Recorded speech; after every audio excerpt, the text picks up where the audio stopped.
joining us Cochi Abuharon. She is a native daughter of the town of Ofakim, born and raised here. She is also the sister of Sergeant Major Roni Abuharon, one of those officers who fought heroically to save this city from Hamas terrorists, and unfortunately paid with his life in doing so. Cochi, first of all, tell us about what you experienced on that morning of October 7th, and what you know about what your brother's actions on that fateful day. On October 7, we woke up to tremendous sounds of sirens. I took all the kids, my son and my nephews and nieces, and we went down to the shelter, to our home shelter, and I called my sister-in-law, Roni's wife, Shiran, and I told her everything is okay, the kids are fine, we made it to the shelter and they are relaxed, don't worry. And then she told me there were terrorists coming to Ofakim, and Roni went out, just dressed, took his pistol and went out. We started to call Roni, me and my other sister and brothers. We tried to reach to him, and also my mom. When he didn't answer, I called my brother, the officer. He's an officer in the police, and I told him, please check what is happening with Roni. Rafi came from Beersheba, drove from Beersheba to Ofakim, knowing that Roni is safe in one of the houses. He said, if I'm already here, I will join the fighting. You need to understand that until they arrived to the Tamar Street, where civilians and policemen started to fight them, there was a slaughter that started at the Goren Street from the road. They shot people, elderly people, people that were running for shelters. They shot everybody.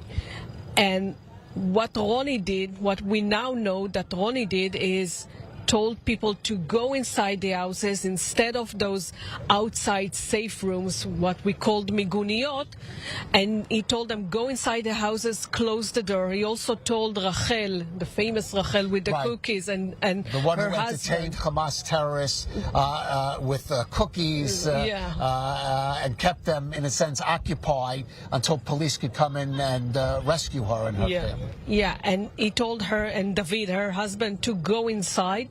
And unfortunately, terrorists that came from the roundabout here shot at him, and he was killed in front of her house. The person that discovered this idea was my brother. He saw him, my elder brother. He saw Roni lying on the street, and he was the one who came and told us that Roni was gone and he died. And we didn't believe, and we said to him, Rafi, are you sure? And he said, I'm covered with his blood. Yeah, and it was really the blackest Shabbat ever, not just for the state, but also for us. For sure. Let me ask you about what you were experiencing yourself, on your feelings on that day, even beyond your brother's death. We had an officer here who took part in it. I asked him, were you wondering, where was the army when it was happening? How big is this happening? And he said that in the midst of the action, he couldn't give thought, he couldn't entertain those thoughts. What about yourself? Were you thinking, what's happening here? Why is this so beyond our imagination? Where are the forces? We are living in Ofakim, which is very close to a lot of army bases and also Air Force bases. And we were shocked to see that none of the plane flew over our head. Usually, when there are stuff happening in the north, we immediately hearing the planes over in the sky of Ofakim, and suddenly there was silence. The only people that went outside were the policemen of Ofakim, that most of them didn't work in Ofakim station. Some of them worked, like my brother. He was a detective in Rat station.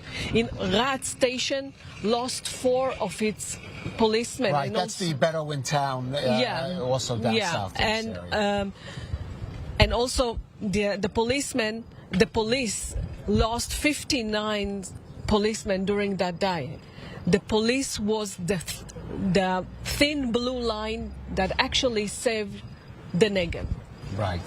I don't want to say that the army was not there, because I know that people were fighting in Be'eri and in Re'im. And lost their lives. Yeah, Many- and lost many also soldiers, of their course. life. But here in Ofakim, we didn't see the army yet. Okay. And so let me just ask you, as I said, you were born and raised in this town, a fairly short distance from Gaza. Over the years, you've had experienced the continual rocket attacks. How has that experience left you as a person, as an Israeli, as a resident, especially of this city of Ofakim?